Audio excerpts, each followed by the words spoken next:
Welcome to Myra media. నేను మీ కేవీఆర్. ఆంధ్రప్రదేశ్లో ఎగ్జిట్ పోల్ సీజన్స్ నడుస్తుంది.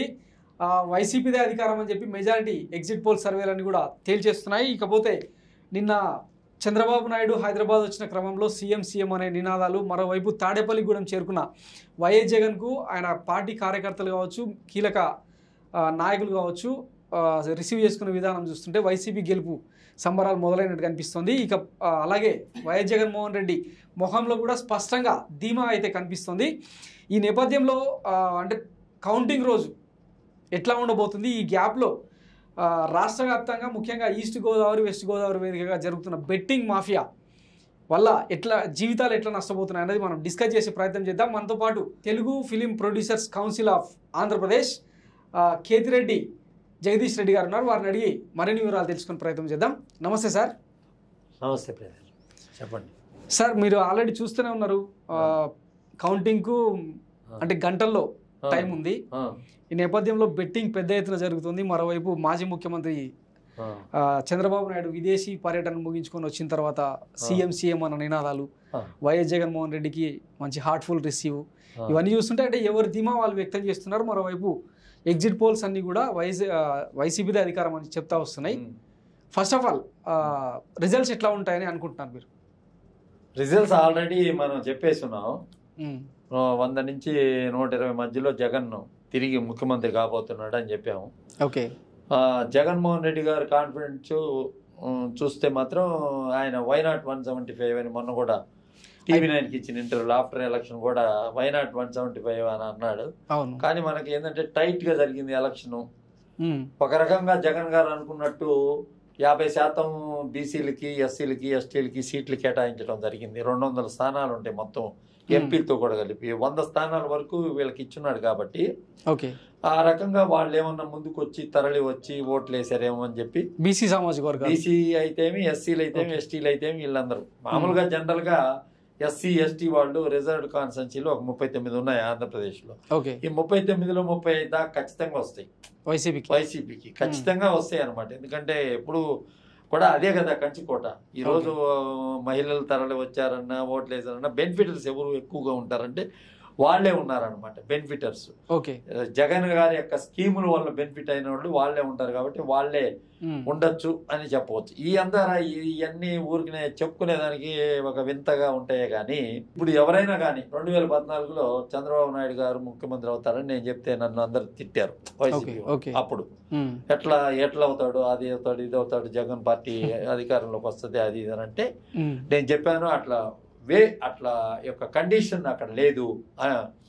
ఆంధ్రప్రదేశ్ లో నేను పర్యటించిన సందర్భంగా రుణమాఫీ, రైతుల రుణమాఫీ అనేది పనిచేసింది. క్రాస్ ఓట్ కి ఎక్కువ ఛాన్స్ ఉంది. ఎవరైతే లబ్ధి పొందాలనుకుంటున్నారో వాళ్ళందరూ కూడా క్రాస్ ఓట్ చేసేదానికి ఛాన్స్ ఉంది కాబట్టి ఆ రైతు రుణమాఫీ అనేది అతనికి అడ్వాంటేజ్ ఉండేదానికి ఆస్కారం ఉందని అప్పుడు చెప్తే, ఇప్పుడు అదే వైవి సుబ్బారెడ్డి గారు అని ఉన్నారు కదా, వారితో కూడా చెప్తే వారు నన్ను అడగడం జరిగింది. ఏంటి పెద్ద పెద్ద సంస్థలు చెప్పిన వాటిని కూడా నువ్వు ఈ విధంగా చెప్తున్నావు, జగన్ ఖచ్చితంగా ముఖ్యమంత్రి అవుతాడని చెప్తుంటే అని అన్నాడు. కానీ మనం చెప్పాల్సింది చెప్తాం అంతే. 2019లో 110 స్థానాలు వైఎస్ఆర్సీపీకి వస్తాయి అని చెప్పాం. కానీ 151 వచ్చినాయి. అంటే జనసేన వచ్చి ఒక 42 స్థానాల్లో ఈ టీడీపీకి రావాల్సిన స్థానాల్లో జనసేన ఎఫెక్ట్ వల్ల ఒక 41 పోయింది. ఓటు చీలిక వల్ల వాళ్ళు ఒక్కో దగ్గర 30,000 40,000 ఉన్న అన్ని దగ్గరలో టీడీపీ బాగా మైనస్ అయిపోయింది. కాబట్టి ఏంటంటే అది నేషనల్ లెవెల్లో కూడా ఎవరు 151 వస్తుందని ఎవరు చెప్పలేదు, ఎక్స్పెక్ట్ చేయలేదు. అందరూ 130 120 లోపలే చెప్పారు లాస్ట్ టైం ఉన్న వేవ్ బట్టి. కాబట్టి ఏంటంటే ఈ వేవ్ అనేది ఇప్పుడు ఒక విచిత్రంగా చేస్తున్నారు, అల్లర్లు చేస్తున్నారు, గొడవలు చేస్తున్నారు, అన్ని చేస్తున్నారు. బెట్టింగ్ అని చెప్పి బిఫోర్ ఎలక్షన్ ఓట్ల కోసం, బిఫోర్ ఎలక్షన్ ఒక వైఎస్ఆర్సీపీ ఓడిపోద్దని చెప్పి 1 లక్ష కడితే వాళ్ళు గెలిస్తే 5 లక్షలు ఇచ్చే స్కీమ్ లో జరిపించారు బిఫోర్ ఎలక్షన్. అంటే అదొక మాఫియా అనమాట. అది ఎట్లా ఉంటారంటే ఓటర్ని ఓటర్ని కన్ఫ్యూజ్ చేయడం అనమాట. ఈ రకంగా జరుగుతుంది, గెలుస్తారేమో కొంతమంది ఉంటారు గెలిచే పార్టీకి ఓట్లు వేయాలని చెప్పి తలంపుతో కొంత 1% న్యూట్రల్ ఓటర్స్ ని కన్ఫ్యూజ్ చేసే దానికోసం. ఇప్పుడు చూస్తే 1.5% కొన్ని కాన్స్టిట్యున్సీల మీద, పిఠాపురం వీటన్నిటి మీద కూడా బెట్టింగ్లు నడుస్తున్నాయి. మంగళగిరి దాదాపు 20,000 కోట్లు ఆంధ్రప్రదేశ్ లో బెట్టింగ్లు నడుస్తున్నాయి. బెట్టింగ్ సైజు 20,000 కోట్లు. 20,000 కోట్లు నడిచినాయి. ఐపీఎల్ కూడా లేదు సార్ అంతగా, అంటే నడిచినాయి ఇప్పుడు. ఓకే. కాబట్టి ఏంటంటే ఈ బెట్టింగ్ వాళ్ళు అంతా తెలుసుకోవాల్సింది ఏంటంటే, మన ప్రేమ ఉండొచ్చు, అభిమానం ఉండొచ్చు, మన డబ్బు పోతే తిరిగి రాదు కదా. అవును, డబ్బు పోతే తిరిగి చంద్రబాబు నాయుడు ఏమి ఇవ్వడు కదా, ఇంకొకరు ఏమి ఇవ్వరు కదా. కాబట్టి ఏంటంటే ఈ బెట్టింగ్ అనే దాన్ని ఖచ్చితంగా అది పారదర్శకతగా చూడాల్సిన అవుతుంది. ప్రేమ అభిమానాలు మన మనసులో ఉంచుకోవాలి, కానీ దానికి ఒక నియమం నిబద్ధత అనేది కూడా ఉండాల. పర్సంటేజ్ ఆఫ్ ఓట్లు, పోలైన ఓట్లు శాతము, గెలుస్తుంది అంటే గెలిచిపోతారా? లాస్ట్ టైం కూడా పసుపు కుంకుమ వల్ల గెలిచిపోద్ది అని 2019లో అని అన్నారు. అప్పటికి కూడా లేడీస్ 45% వరకు టీడీపీకి ఓటేస్తున్నారు మగవాళ్ళ కంటే లాస్ట్ టైం. వేసినప్పటికీ కూడా ఓడిపోవడం జరిగింది. కాబట్టి ఏంటంటే ఇవన్నీ ఊరికనే చెప్పుకునేదానికి ఆనందంగా ఉంటాయి. ఇప్పుడు జగన్మోహన్ రెడ్డి గారు కాన్ఫిడెంట్ చూసిన తర్వాత ఈ రోజు మాట్లాడాడు కదా, తాడేపల్లిలో ప్రెస్ మీట్ లో పాల్గొన్నాడు కదా, ఈ ఎలా బిహేవ్ చేయాలా లోపల అనేది, ఇవన్నీ ఎలక్షన్ ఎలా ఉంటుంది, సిస్టమ్ ఎలా ఉంటుంది లోపల, వేరే ఓటు పడేదానికి ఛాన్స్ ఉండదు అని అతను కన్వే చేశాడు కరెక్ట్ గా. ఎవరు ఆందోళన చెందాల్సినంత అవసరం లేదు, ఒకదాన్ని నొక్కితే ఒకదానికి పడేదానికి ఆస్కారం ఉండదు.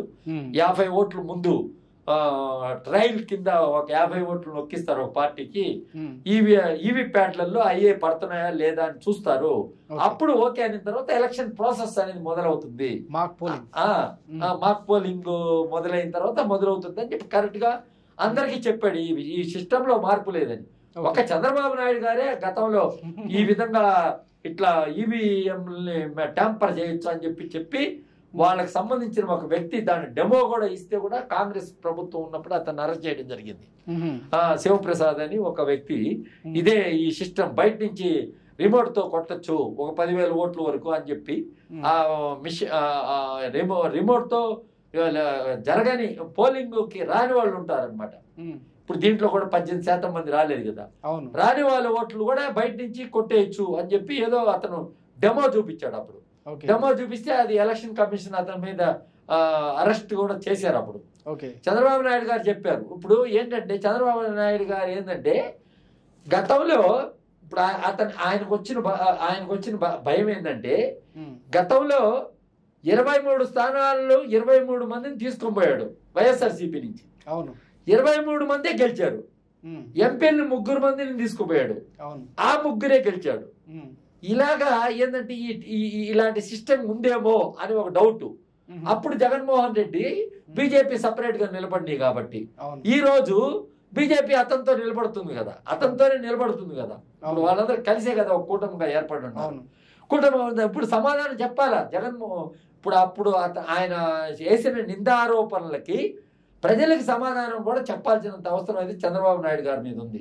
ఈ ఈవీఎం మీద ఉండాలా ఇట్లా ఉంది వ్యవహారం అని వాదించడం జరిగింది కాబట్టి. కాబట్టి నేనేం చెప్తానంటే విజయం అనేది తథ్యం జగన్మోహన్ రెడ్డికి. ఏ సీట్లు అని అంటారా? ఇప్పుడు జగన్ గారు అనుకున్నట్టు ఈ సోషల్ ఇంజనీరింగ్ ఇవన్నీ పనిచేస్తే ఆయన అనుకున్న ఫిగర్లు రావచ్చు. లేదు అని అంటే ఇంత టైట్ ఫైట్, ఇంత ఇద్దరు కలిసి 3 కలిసి పార్టీగా చేరి ఒక పక్క షర్మిల కొన్ని ఓట్లు చీల్చి ఇవన్నీ ఏ పార్టీ పోయినాయో ఇవన్నీ చూస్తే 49% ఓట్లు మాత్రం వైఎస్ఆర్సీపీకి వచ్చి ఉండే, మిగతా అందరికి ఒక 51% వచ్చి ఉండొచ్చు. మొన్న కూడా చెప్పాను నేను. 49% ఖచ్చితంగా వైఎస్ఆర్సీపీకి వచ్చి ఉండొచ్చు. 1,50,00,000 నుంచి 1,60,00,000 మధ్య ఓట్లు పోలై ఉండొచ్చు.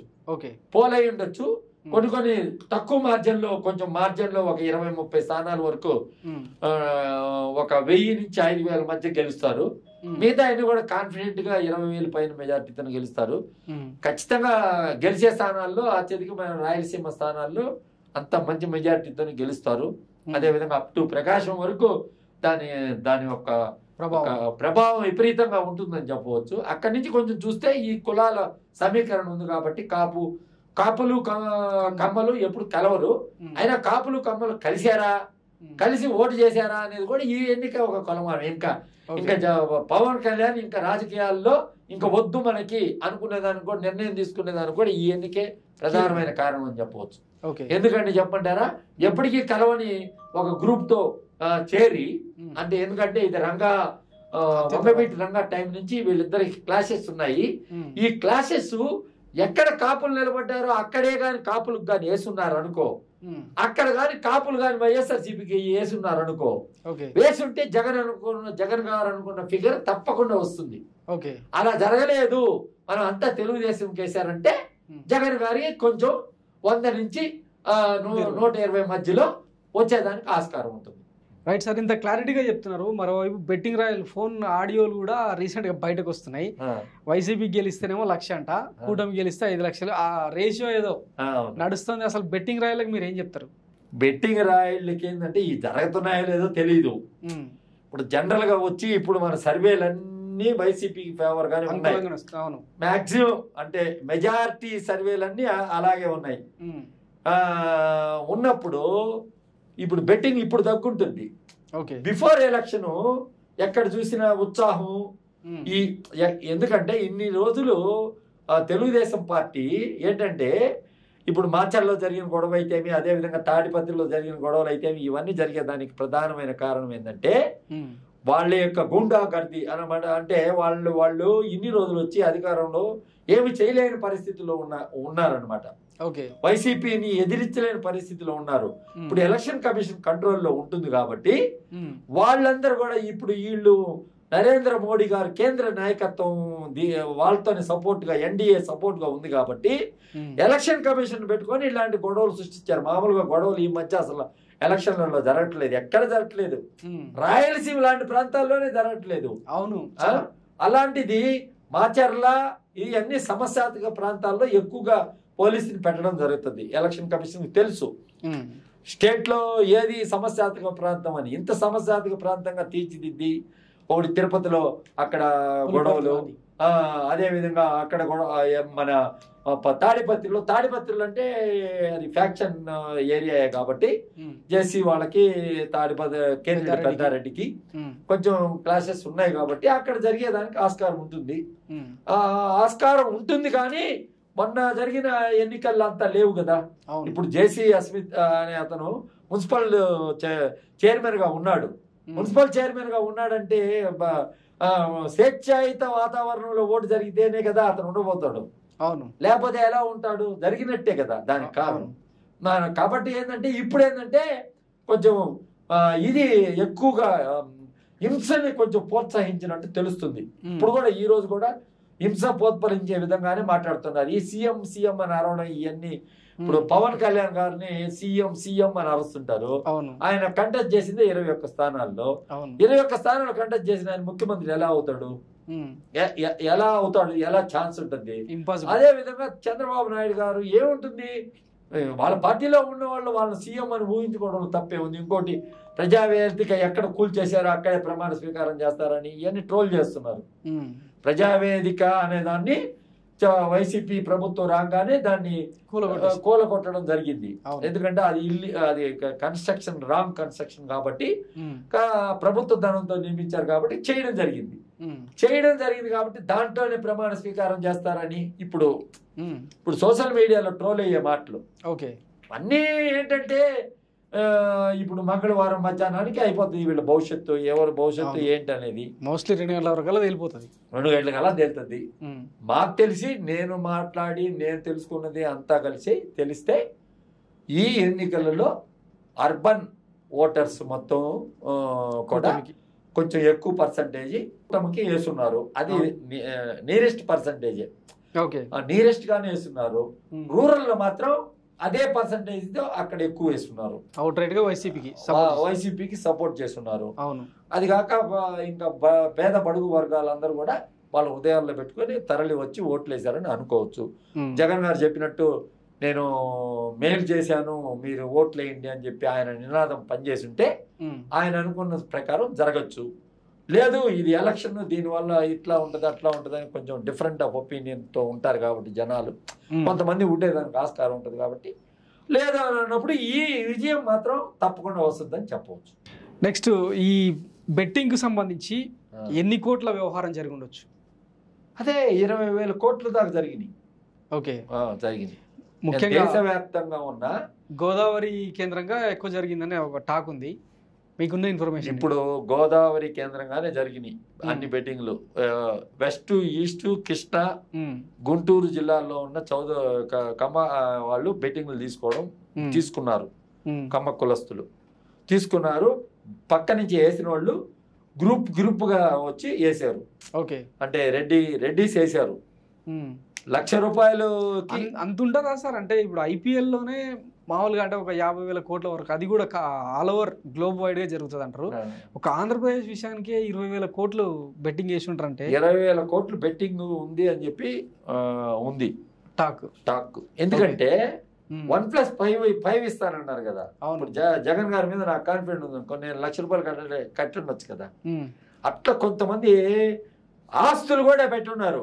మాకున్న 2 acres ఇచ్చేస్తామంటే అది కూడా లెక్కేస్తే, అలా వాళ్ళకున్న ఇళ్ళు ఇచ్చేస్తామని అట్లా లెక్కేస్తేనే ఇది 20,000 అయింది. 20,000 కోట్లు అయింది అంతే. అదే జరిగింది. సామాన్యులు చాలా మంది రోడ్డున పడతారు కదా సార్ ఇట్లా బెట్టింగ్. అంటే ఈ తరహా రాజకీయం అవసరం అంటారా? ఇప్పుడు తెలంగాణ మాత్రం సామాన్యులు కూడా పెట్టారు ఓట్లు, సామాన్యులు కూడా పెట్టారు బెట్టింగ్లు. టీడీపీకి అట్లా పెట్టలా. ఓకే, వాళ్ళు ఉన్నోళ్లే పెట్టున్నారు. టీడీపీకి మాత్రం. జనరల్ గా బెట్టింగ్లు అంటే సంక్రాంతి బెట్టింగ్లు అన్ని కూడా ఆ ప్రాంతంలో ఎక్కువ కల్చర్ ఎక్కువ కాబట్టి కాన్ఫిడెంట్ తో పెట్టారు. ఏముంటుంది దానివల్ల నష్టపోయేది వాళ్లే కదా. ఇప్పుడు చంద్రబాబు నాయుడు గారు ఏం తిరిగి ఇవ్వరు కదా. అయ్యా మా అయిపోయారు అని అనుకుంటారు. వాళ్ళ అభిమానం వాళ్ళు చూపించారు. అది 20,000 కోట్లు అనే ఫిగర్ కరెక్టా కాదా, ఎంతవరకు నిజం అనేది ఊరికి ట్రోలింగ్స్ చేస్తున్నారా, పెట్టినట్టు అది ఒక కాన్ఫిడెంట్ క్రియేట్ చేస్తున్నారా? లాస్ట్ టైమే మన రాజగోపాల్ సర్వే వల్ల చాలా మంది నష్టపోయారు చౌదరులు. వచ్చేస్తున్నాడు అని చెప్తే ఆయన చెప్తే కరెక్ట్ అని, ఆంధ్ర ఆక్టోపస్ అంటారు కాబట్టి ఆయన చెప్తే కరెక్ట్ అని లాస్ట్ టైం పందాలు పెట్టడం జరిగింది. అలా జరిగింది కాబట్టి ఇది ఎంతవరకు కరెక్ట్ అనేది వాళ్ళే ప్రజలే నిర్ణయించుకోవాలా. ఇంకా దీనికి ఈ బెట్టింగ్లనే ఇంక ఉండవు అనుకుంటా. ఈ దెబ్బతో ఒక్కసారి దెబ్బతినిపోతుంది. ఇంకొకటి, బెట్టింగ్ ని చంద్రబాబు నాయుడు గారే స్వయంగా ప్రోత్సహిస్తారన్న ఒక విమర్శ ఉంది. దానికి సంబంధించి కడపకు సంబంధించిన సతీష్ రెడ్డి అనే ఒక లీడరు బహిరంగంగానే చెప్పిండు బెట్టింగ్లను ఆయన ప్రోత్సహిస్తాడని చెప్పి. మీరు నమ్ముతున్నారా? ప్రోత్సహిస్తాడు అని అంటే జనరల్ గా ఉండొచ్చు. ఎందుకంటే సతీష్ రెడ్డి అనే అతను ఆయన ఫాలో అయ్యారు మొన్నటి వరకు. వైఎస్ రాజశేఖర్ రెడ్డి గారికి వ్యతిరేకమైన వ్యక్తి, అజాత శత్రువుగా కొనసాగారు. ఎందుకు రాజశేఖర్ రెడ్డి గారి తండ్రి మరణానికి కూడా ఒక కారణంగా ఉన్నారనమాట. వాళ్ళు కూడా ఉన్నారు ఒక పార్ట్. ఉన్న వ్యక్తులు వాళ్ళు చెప్పారంటే ఏదో ఒక ఎవిడెన్స్ లేకుండా చెప్తారా? ఉంటారంటే పెడతారంటే వీళ్ళకి పోయేది ఏముంది, భుజం దొరుకుతారు ఊరికి. అదే పొలిటీషియన్స్ ఎట్లుంటారు, సార్ మీరు గెలుస్తారని మేము పెట్టాం సార్ అని అంటే పెట్టుకోండి అని చెప్తారంట. అంటే వెల్ సెడ్ గెలుస్తున్నాం మీరు పెట్టేసేయండి నేనున్నా కదా అని చెప్తారంట.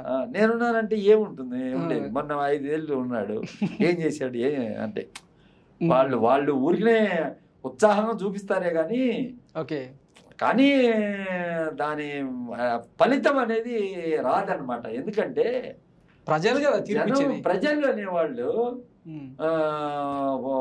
చంద్రబాబు నాయుడు గారిని నమ్మే అవస్థ ఇంకా క్రియేట్ కాల.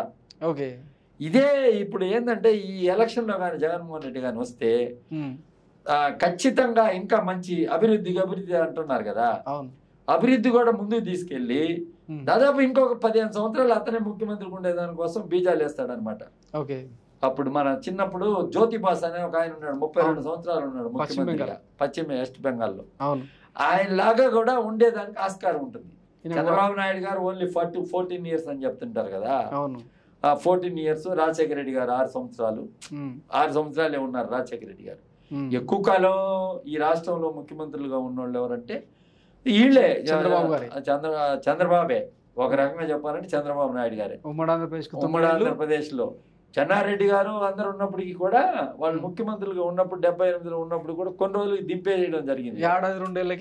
2 దించేయడం జరిగింది. అవును, అది అందువల్ల ఏంటంటే ఎక్కువ కాలం ఉన్నది చంద్రబాబు నాయుడు గారు. ఆ రికార్డుని జగన్ బద్దలు కొడతాడని తిరగరాస్తారు.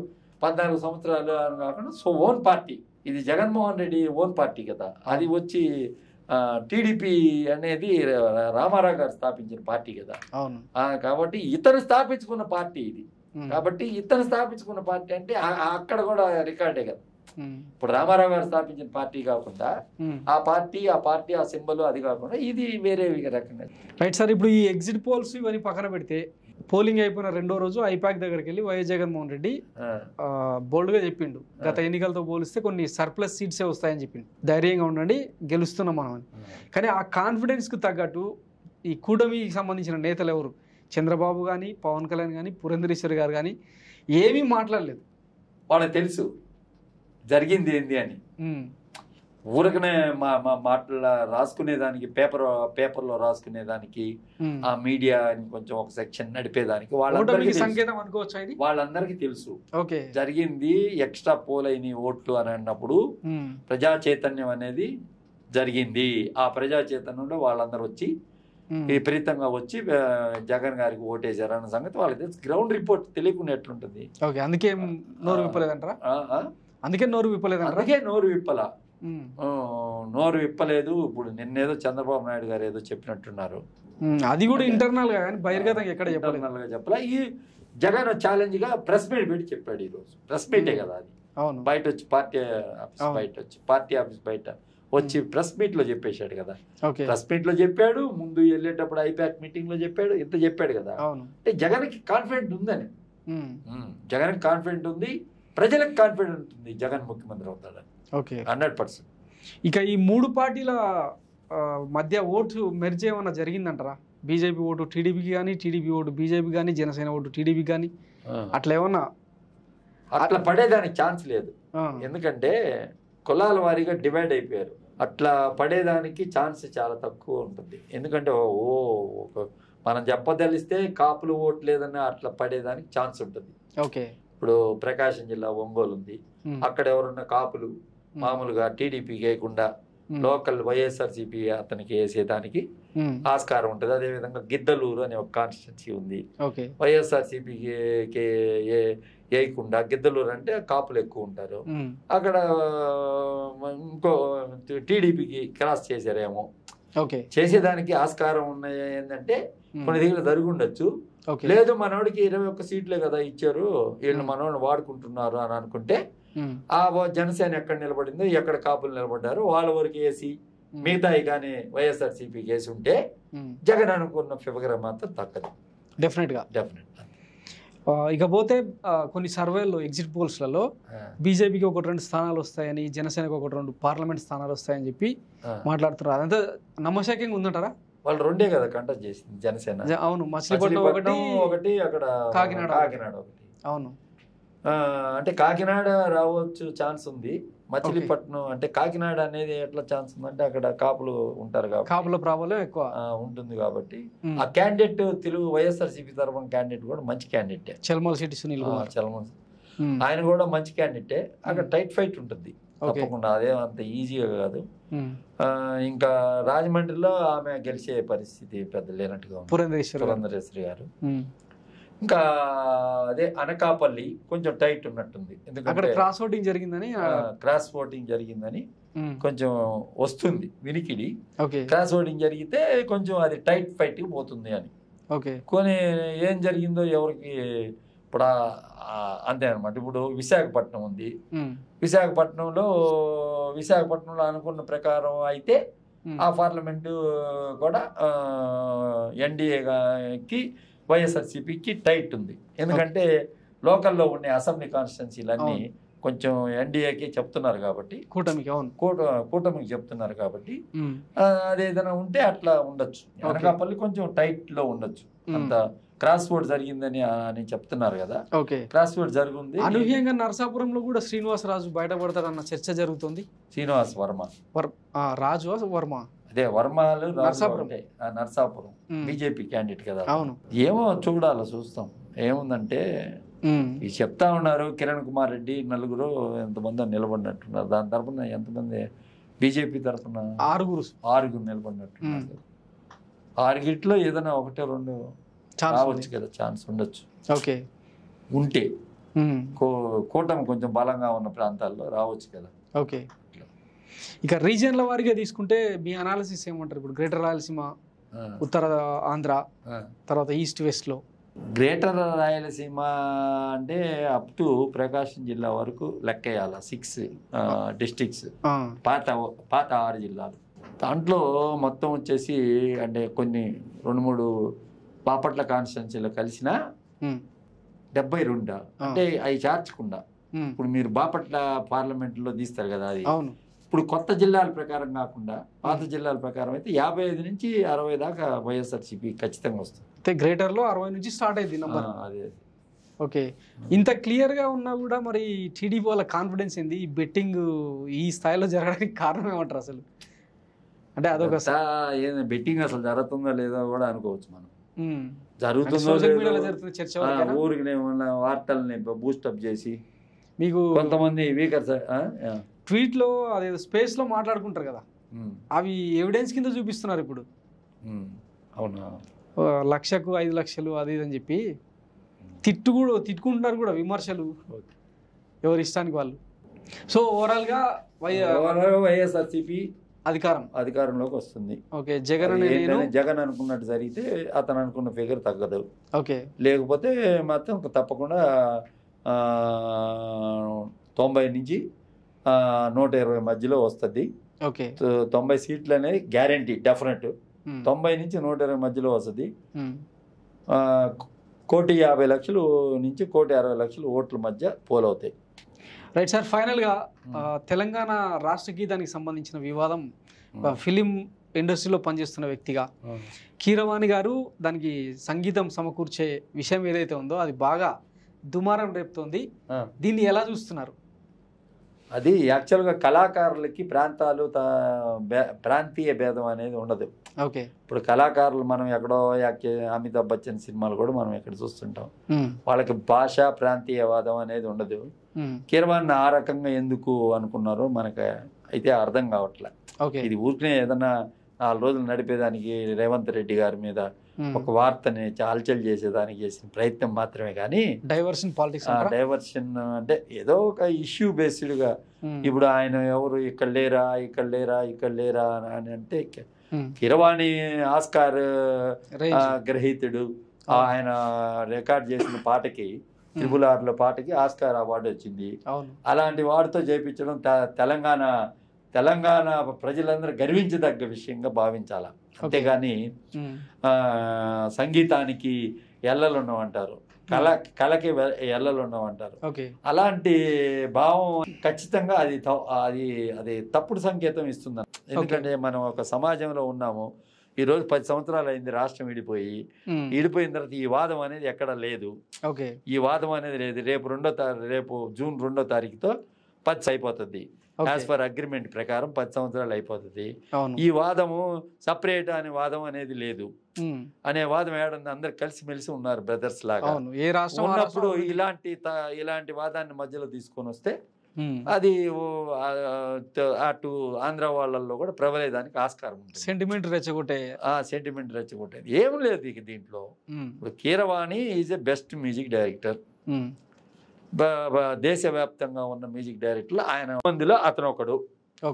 ఆ 10 మందిలో ఒకడు చేయడం అనేది మనం గర్వంగా ఫీల్ అవ్వాలి. మన కోసం వచ్చి ఫీల్ అయిన ఇది ఎవరో రాజకీయ అవసరాల కోసం మాట్లాడే మాటలే కానీ రాజకీయ అవసరాల కోసం ఇట్లాంటి వాదాన్ని ముందుకు తీసుకొచ్చి ప్రజల్ని తప్పుదోవ పట్టించకూడదని నేను కోరుతున్నాను.